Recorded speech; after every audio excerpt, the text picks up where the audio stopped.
하나님의 말씀 같이 보도록 하겠습니다. 은혜 받으실 하나님의 말씀은 예레미야 29장 13절 말씀이 되겠습니다. 예레미야 29장 13절 같이 한번 읽어봅니다. 너희가 온 마음으로 나를 구하면 나를 찾을 것이요 나를 만나리라. 아멘. 우리 하나님의 말씀 또 우리 같이 우리 성경책을 가슴에 품고 같이 우리 읽겠습니다. 주의 말씀은 내 인생의 빛입니다. 주의 말씀은 내 삶을 변화시킵니다. 주께서 말씀하신 대로 나는 하나님의 사랑받는 자녀입니다. 나는 축복의 통로입니다.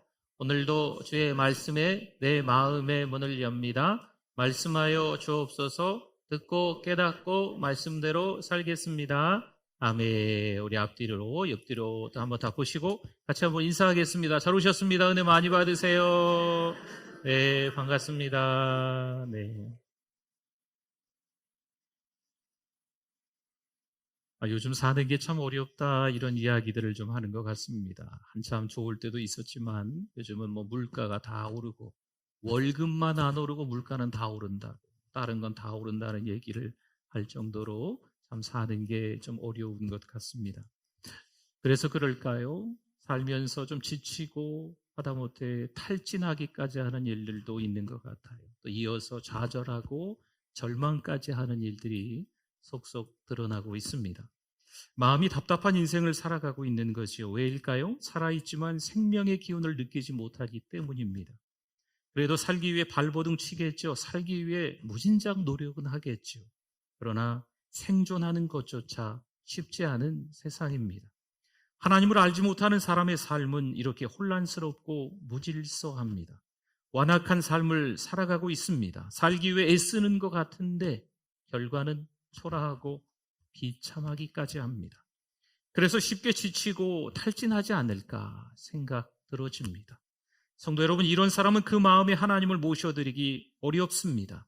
하나님과 너무 멀찍이 떨어져 있어서 하나님을 만날 수조차 없습니다. 또한 하나님과 이들 사이에 장애물이 있어요. 하나님과 이들 사이에 걸림돌이 있습니다. 하나님께서 다가가셔도 하나님을 그래서 알 수가 없는 거죠. 하나님을 못 알아보는 거죠. 하나님이 아무리 역사하셔도 그것이 하나님의 역사인지 분간할 수가 없는 겁니다. 요한복음 1장 10절과 11절에 그가 세상에 계셨으며 세상은 그로 말미암아 지은 바 되었으되 세상이 그를 알지 못하였고 자기 땅에 오매 자기 백성이 영접하지 아니하였으나. 아멘. 예수님 당시에도 예수님을 알지 못하는 사람들이 있었습니다. 그들은 예수님을 배척까지 합니다. 하다못해 예수님을 죽이려까지 했죠. 빛이 비쳤을 때 모든 사람이 그 빛을 좋아하는 것은 아닙니다.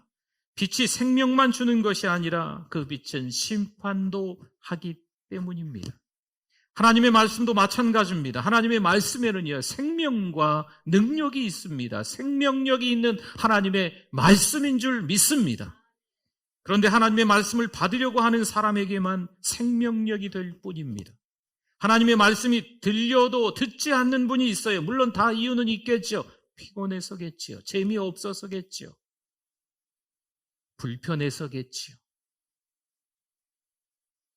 하나님의 말씀을 받으려고 하지 않는 사람은 오히려 말씀으로 인하여서 은혜 받는 것이 아니고 상처를 받습니다. 하나님의 말씀이 들려질 때 내 마음의 말씀으로 듣지 못하는 거죠. 나에게 하시는 하나님의 말씀이구나. 내가 이 말씀을 듣고 깨달아야 되겠구나. 관심이 없습니다. 오히려 다른 사람을 떠올리는 거지요. 누가 들었으면 좋겠는데. 자신과 상관없는 말씀이라 생각합니다. 어떤 분은요, 하나님의 말씀의 권위를 인정하지 못합니다. 하나님의 말씀이 전해질 때 그 말씀이 능력이 있음을, 생명이 있음을 인정하지 못한다는 거예요. 그래서 귀를 닫고 입을 닫고 마음을 닫고 눈을 닫아버립니다. 마태복음 3장 2절에서 말씀하지요. 회개하라 천국이 가까이 왔느니라 하였으니. 아멘. 하나님께서는 사람을 찾아오십니다. 우리는 하나님을 맞이할 준비를 그래서 항상 해야 하는 거예요. 세례 요한이 말한 거지요. 회개하라 천국이 가까이 왔느니라. 그런데 성도 여러분, 아무나 천국을 경험하는 거 아닙니다. 회개한 사람이 천국을 경험할 수 있습니다. 그렇죠. 아무나 하나님을 만나는 게 아니에요. 마태복음 13장 4절에서 6절을 보니 뿌릴새 더러는 길가에 떨어짐에 새들이 와서 먹어버렸고 더러는 흙이 얇은 돌밭에 떨어짐에 흙이 깊지 아니하므로 곧 싹이 나오나 해가 돋은 후에 타서 뿌리가 없으므로 말랐고. 아멘. 예수님은 씨 뿌리는 비유에서 우리의 마음을 잘 말해주고 있습니다. 우리 사람의 내면, 우리 마음밭이 길가이고 돌밭이라는 것이요. 여러분, 길가고 돌밭하면 생각이 어디가 납니까? 광야죠. 광야는 매우 건조합니다. 모든 것이 말라버립니다. 물이 없고 생명이 살 수 없으며 조금만 움직여도 지칩니다. 어디가 광야라는 거예요? 내 마음이, 내 내면이 광야라는 겁니다. 마음이 광야 같은 사람은 하나님의 말씀을 들어도 하나님을 알지 못합니다. 예수님 당시에 예수님께서 말씀을 전하시는데도 사람들은 예수님을 알지 못합니다. 오히려 예수님을 어떻게 했다고요? 배척까지 하고 십자가에 못 박아 죽이지 않습니까? 말씀의 씨앗을 아무리 뿌려도 말씀이 뿌리를 내리지 못합니다. 마음이 길가이고 마음이 돌밭이기 때문입니다. 이미 눈을 닫았어요. 이미 귀를 닫고 입을 닫고 마음을 닫아버렸습니다. 그러니 하나님의 말씀이 자라지 못하는 것이요. 말씀이 떨어진 것 같은데, 말씀이 들려지는 것 같은데 말씀이 사라져버리는 거예요. 죽어버리는 거예요. 이사야 40장 3절에서 말씀합니다. 외치는 자의 소리여 이르되 너희는 광야에서 여호와의 길을 예비하라. 사막에서 우리 하나님의 대로를 평탄하게 하라. 아멘. 성도 여러분, 마음에 하나님의 대로가 활짝 열릴 수 있기를 축원합니다. 마음이 하나님의 대로가 열리면요, 하나님의 말씀이 우리의 마음에 임합니다. 우리의 마음에 하나님의 말씀이 임하면 하나님의 임재를 경험할 수 있게 되는 줄 믿습니다. 찰스 스펄전, 설교의 황태자라고 할 수 있죠. 조지 위필드, 장로교의 창시자입니다. 이 두 사람이 매튜 헨리의 강해서를 주로 보고 말씀을 준비했다고 합니다. 신구약 모두를 주석한 이 매튜 헨리가 이런 말을 우리에게 했습니다. 영적인 일에 눈멀고 귀먹는 것은 그들에게 있어서 큰 죄악과 수치이며 하나님께 대한 더 큰 모욕인 동시에 그들 자신에 대한 더 큰 저주이다. 여호와의 말씀에 귀를 기울이지 않고 참빛을 바라보지 않는 어리석은 자들은 마침내 여호와로부터 형벌을 받는다는 겁니다. 남유다가 바벨론의 공격을 받고 포로로 끌려갑니다.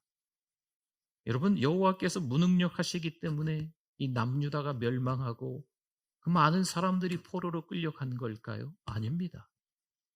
그들이 영적으로 무감각하고 여호와의 길로 행하지 않으며 하나님의 말씀에 불순종했기 때문에 그렇습니다. 오늘 5절에서 7절을 한번 볼까요? 오늘 예레미야 29장을 보고 있지요. 너희는 집을 짓고 거기에 살며 텃밭을 만들고 그 열매를 먹으라.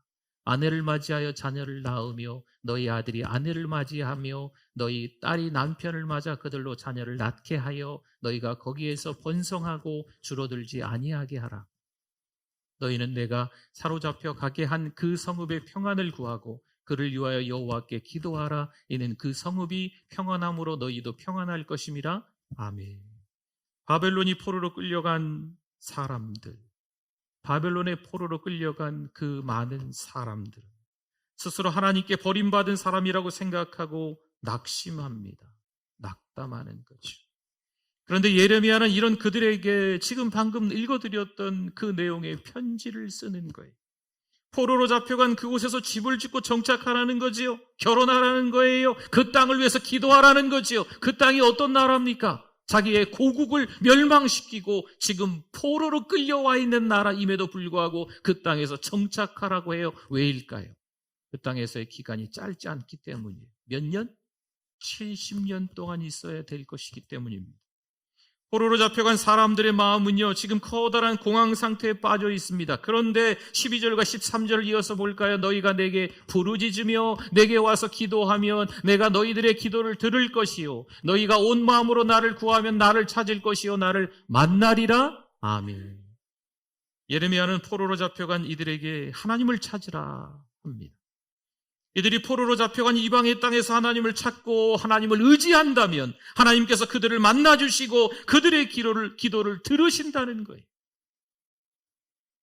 지금 바벨론 포로로 끌려와 있습니다. 여러분, 이들에게 소망이 있을까요? 소망이 전혀 없지요. 미래가 있을까요? 답답하지요. 아무것도 보이지 않는 삶일 거예요. 11절 볼까요? 여호와의 말씀이니라 너희를 향한 나의 생각을 내가 아나니 평안이요 재앙이 아니니라 너희에게 미래와 희망을 주는 것이니라.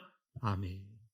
모든 것이 끝났다라고 생각하고 있는 바벨론 땅의 포로로 잡혀간 그들입니다. 소망이 전혀 없는 그들입니다. 그런데 그들에게 하나님은요, 하나님의 뜻을 분명히 지금 말씀하고 계시는 거예요. 하나님의 생각은 재앙이 아니란다. 평안이란다. 너희에게 미래와 희망을 주는 것이란다. 예레미야 선지자가 하나님의 뜻을 전하고 있는 거죠. 물론 왜 여기까지 끌려왔는지 이해하지는 못하겠지요. 하다못해 이런저런 어려운 일을 황당하게 겪으면서 지내는 우리의 삶을 엿보면 같은 생각이 들지 않습니까? 왜 이렇게 우리가 고통을 당해야 되는지, 어려운 일을 겪어야 되는지, 내 자녀들마저 왜 이런 시련을 당해야 되는지 이유가 전혀 우리에게 다가오지 않습니다. 그 어떤 설명도 이해되지 않는 거죠. 하지만 하나님은 이들을 향해서 분명히 말씀하십니다. 내가 계획이 있다. 그 분명한 계획이 있는데 지금 너희들이 70년 동안 포로 생활하는 것은 재앙이 아니다. 뭐라고요? 평안이다. 여러분, 평안은요, 샬롬이에요, 샬롬. 이 샬롬은 완벽한 평안을 이야기하는 거예요. 미래와 희망을 주려는 것, 하나님의 뜻이다라는 말씀이죠. 성도 여러분, 하나님을 믿는 우리에게도 어려움이 찾아올 수 있습니다. 이러한 때에 우리가 해야 할 일은 하나님을 제대로 믿는 거죠. 명심하십시오. 왜 나만 이렇게 힘들까? 왜 나일까? 왜 내 가정일까? 왜 나만 이렇게 고통 가운데 빠져 있는 걸까? 이때 우리가 해야 될 게 무엇입니까? 하나님을 제대로 믿는 거예요. 그리고 하나님을 의지하는 겁니다. 여러분, 그것을 믿음이라고 합니다. 그리고 이 믿음의 표현이 바로 기도입니다. 하나님을 찾을 때 하나님을 찾게 되고 하나님을 만나게 될 줄 믿습니다. 그래서 어려움은요, 오히려 하나님을 만날 기회다라고 이야기합니다. 고통은, 고난은 축복의 전주곡이다. 이렇게 축복의 확성기다. 이렇게 이야기들을 합니다. 14절도 이어서 볼까요? 이것은 여호와의 말씀이니라 나는 너희들을 만날 것이며 너희를 포로된 중에서 다시 돌아오게 하되 내가 쫓아보내었던 나라들과 모든 곳에서 모아 사로잡혀 떠났던 그곳으로 돌아오게 하리라. 이것은 여호와의 말씀이니라. 아멘. 하나님은 바벨론 70년 포로 생활이 끝나면 어떻게 하시겠다? 만나시겠다. 돌아오게 해주겠다. 회복시켜 주겠다. 말씀하고 계시는 거예요. 그러니 우리는 여전히 있는 그 자리가 어려워도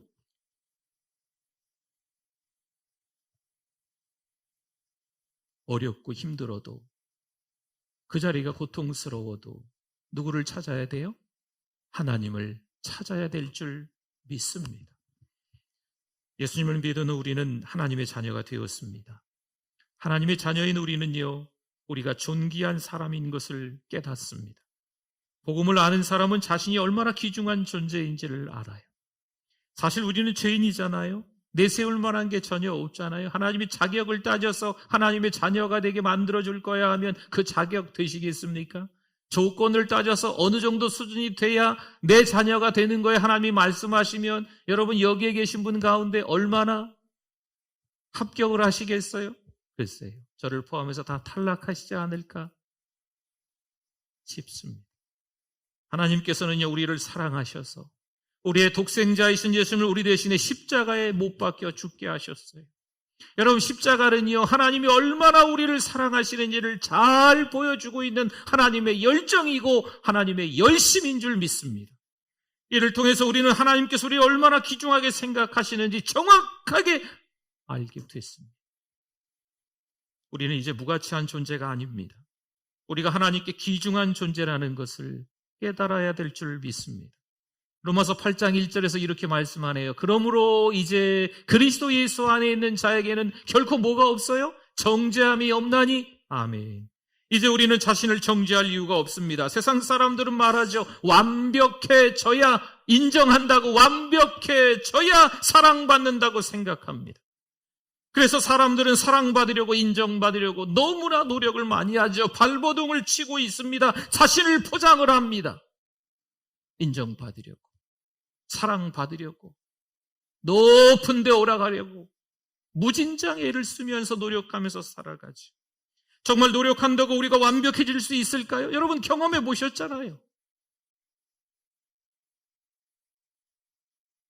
이 세상의 모든 것을 다 가져보고 싶어서 갈퀴로 긁어봤자 어느 날 하나님이 아니다 하시면 내가 가지고 있는 거 다 없어집니다.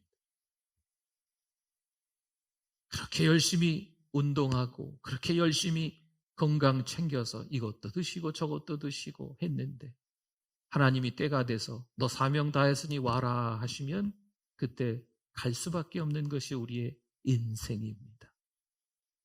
여러분, 우리가 할 수 있는 게 사실 이 땅에 없어요. 절대 주권은 누구에게 있다? 하나님께 있는 줄 믿습니다. 하나님께서는요, 우리의 모습 그대로를 받아주십니다. 우리의 모습 그대로 사랑해 주시는 거예요. 여러분, 이게 복음이지요. 스스로 정죄하고 수치심을 느끼고 좌절하고 불안해하고 두려워하던 우리를 하나님께서는 사랑해 주시고 우리를 그 상처로부터 자유롭게 하십니다. 여러분, 이게 뭐라고요? 복음입니다. 성도 여러분, 하나님 앞에서는요, 사실 실수해도 문제가 되지 않습니다. 어쩌면 저 잘못했네. 어쩌면 저 죄를 졌네. 어쩌면 좋아. 이렇게 하면 안 되는데. 복음은 세상에서 듣는 메시지와는 전혀 다릅니다. 세상의 기준으로 나 자신을 바라보지 않기를 바랍니다. 있는 그대로 받아주시는 하나님의 관점으로 우리 자신을 봐야 합니다. 그러할 때 우리에게 억울함도 원통함도 상처도 자유로워질 수 있습니다. 로마서 5장 6절, 8절, 10절 말씀에 보니까요, 우리가 아직 연약할 때의 기약대로 그리스도께서 경건하지 않은 자를 위하여 죽으셨도다. 8절에서 우리가 아직 죄인 되었을 때에 그리스도께서 우리를 위하여 죽으심으로 하나님께서 우리에 대한 자기의 사랑을 확증하셨느니라. 10절에 곧 우리가 원수 되었을 때에 그의 아들의 죽으심으로 말미암아 하나님과 화목하게 되었은즉 화목하게 된 자로서는 더욱 그의 살아나심으로 말미암아 구원을 받을 것이니라. 아멘. 보세요. 우리가 아직 연약할 때에, 무능할 때에, 나약할 때에, 실수하고 범죄할 때에, 우리가 죄인 되었을 때에, 우리가 하나님께 등을 돌렸을 때에, 하나님과 원수가 되었을 때에 라는 의미입니다. 하나님께서 우리를 사랑하셔서 하나님의 아들 예수님을 우리 대신 십자가에서 죽게 하신 줄 믿습니다. 우리가 연약한 그때에, 죄인 되었던 그때에, 하나님과 원수 되었던 그때에도 하나님의 열심은, 그 열정은 아들을 죽이시면서까지 우리를 어떻게 해요? 사랑하셨다는 거죠. 하나님께서는 우리가 어떠하든 우리를 사랑하시는 줄 믿습니다. 하나님 앞에서 내세울 만한 것이 전혀 없을지라도 변함없이 하나님은 우리를 사랑하세요. 야고보서 4장 6절 말씀에 그러나 더욱 큰 은혜를 주시나니 그러므로 일렀을 때 하나님이 교만한 자를 물리치시고 겸손한 자에게 은혜를 주신다 하였느니라. 아멘. 하나님께서는 교만한 사람을 싫어하실 뿐만 아니라 교만한 사람을 어떻게 하신다? 물리치십니다. 교만한 사람은 하나님을 만날 수 없습니다. 하나님과 가까이 할 수 없습니다. 그런데 살다 보면 자신도 모르게 높은 것으로 올라가려고 하는 거죠. 어쩌어쩌 하다 보니까 자기가 교만한지 모르고 교만한 사람으로 살아가고 있는 거예요. 자신도 모르게 마음이 높아지는 거죠. 자꾸 한다 그러죠. 자기가 완벽하다고 기고만장해서 살아가는 경우가 있습니다. 성도 여러분, 높아지려는 생각을 버려야 합니다. 우리는 낮아져야 합니다. 여러분, 이게 성경적인 거예요. 우리의 마음이 낮아질 때 누구를 만날 수 있다? 하나님을 만날 수 있습니다. 그런데 스스로 낮아지는 것은 쉽지 않습니다. 그래서 하나님께서는 고난이라는 것을 경험하게 하십니다. 고난을 통해 하나님을 만날 수가 있습니다. 하나님께서는 고난을 통해 교만한 내 모습을 들춰내십니다. 사실 자기가 교만한지 잘 몰라요. 그렇기 때문에 하나님의 말씀을 통해서, 영적 지도자들을 통해서 교만하다는 것을 깨달아야만 합니다. 그러면 얼마나 당황스럽겠어요. 얼마나 괴롭겠어요. 그러나 그 교만한 자신의 모습이 드러나야 됩니다. 들춰내줘야 돼요. 자신의 교만한 모습을 그때 인정할 때 시온의 대로를 경험하게 될 줄 믿습니다. 우리는 고난을 통해 바닥으로 떨어지는 것을 두려워합니다. 그래서 고난의 때에 더욱 힘들어하죠. 난 아닌데 이렇게 생각하는데 그렇지 않습니다. 바닥으로 떨어졌다고 모든 것이 끝나는 것은 아닙니다. 바닥으로 떨어졌지만 그때 누구를 경험해요? 하나님을 경험하는 거죠. 그때 하나님을 만날 수 있는 줄 믿습니다. 로마서 8장 18절 말씀 보겠습니다. 생각하건대 현재의 고난은 장차 우리에게 나타날 뭐와? 영광과 비교할 수 없도다. 아멘. 고난의 반대는 영광이다라고 지금 성경에서 기록하고 있는 거예요. 영광의 반대는 고난이다라고 하는 거죠. 고난을 경험하면 고난이 크게 느껴지겠죠. 고난만 집중되겠죠. 고난밖에 보이지 않습니다. 고난을 바라볼지라, 환난을 바라볼지라, 왜 나만 이 지경까지 되었습니까? 라며 불평과 불만과 부정적인 것과 소극적인 것들이 한꺼번에 몰아닥쳐. 그러나 장차 우리가 경험할 영광을 생각하면 현재 경험하는 고난을 얼마든지 참을 수 있습니다. 성도 여러분, 하나님의 영광보다 큰 것은 없습니다. 분명 하나님께서 하나님의 영광을 드러내실 때가 있습니다. 하나님께서 하나님의 영광을 드러내시면 모든 게 어떻게 될까요? 역전이 되지요? 반전이 되는 거예요. 회복되는 역사가 일어나는 줄 믿습니다. 우리가 생각하기에는 고난밖에 없는 것 같은데, 고난만 뚫어져라 집중하고 바라본 것 같은데, 하나님을 찾고 하나님께 기도하면, 하나님을 제대로 믿으면 하나님이 때가 되어서 회복시켜주는 줄 믿습니다. 하나님의 영광을 경험하기 이전에는요, 세상에 거짓된 것을 추구하며 살아가죠. 어떤 분들은 그러세요. 잘 적응하세요. 어딜 가나. 세상 속에 들어가서 어떤 사람들과 어울릴 때도 잘 적응하세요. 히히 락락하면서 잘 적응하며 일주일 동안 살다가 교회를 오십니다. 교회는 어색해. 세상에서는 정말 좋아라 하고 살다가 교회 오면 교회가 어색해. 여러분, 이건 조금 우리의 신앙을 점검해 봐야만 합니다. 세상에 사는 게 어색하고 교회가 정말 즐거워야 되는 거죠. 세상 사람들 만나서 모든 사람들과 너무 잘 지내는 거죠. 교회에서는 어색한 거. 여러분, 이러면 우리의 신앙을 한번 점검은 해보세요. 세상의 영광은요, 한순간에 사라져 버립니다. 목회를 하다 보니까요, 정말 높은 지위에 있는, 또 많은 것을 가지고 있는 사람을 보게 됩니다. 근데 어느 날 그 나이 많으신 분이 목사인 저 앞에 와서 우시는 거죠. 자식들이 재산 싸움한다고. 또 어떤 경우에는 그렇게 많은 것을 가지고 있던 분인데, 제가 신방 가서 집안을 구석구석 돌아보지 않거든요. 거실에 딱 앉아 있습니다. 방문을 열어보지도 않습니다. 그런데 조금 느껴질 때가 있잖아요. 이분은 참 여유롭게 사는 것 같아요. 그런데 어느 날 찾아와서 다 없어졌다는 거죠. 거지가 됐다는 거죠. 여러분, 세상의 것은요, 꽉 쥐고 사는 것 같아 보여도 하나님이 놓으라 하시면 다 놓을 수밖에 없는 거예요. 하나님의 영광은 어떨까요? 이 세상의 것과 비교할 수 없는 줄 믿습니다. 하나님의 영광을 경험한 사람은 더 이상 문제될 것이 없습니다. 세상의 어떤 거, 세상의 어떤 자리, 세상에서 좋아 보이는 거, 이런 거가 중요한 게 아니에요. 성도 여러분, 우리는 하나님의 영광을 경험해야 될 줄 믿습니다. 하나님의 영광이 나타날 때 우리는 회복되는 줄 믿습니다. 70년 포로 생활이 끝나겠죠.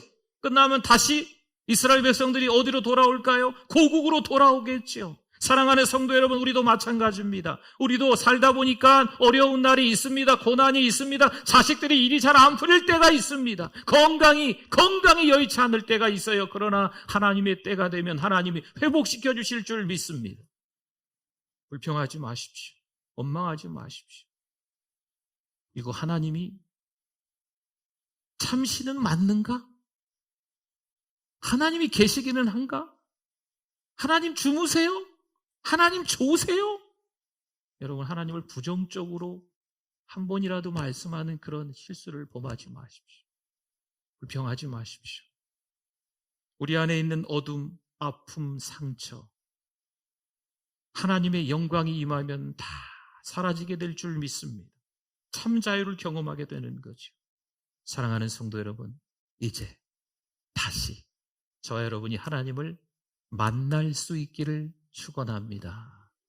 우리 같이 기도하겠습니다. 오늘 말씀 생각하면서 우리 주여 한번 부르짖고 기도합니다. 주여, 하나님 아버지 은혜를 감사합니다.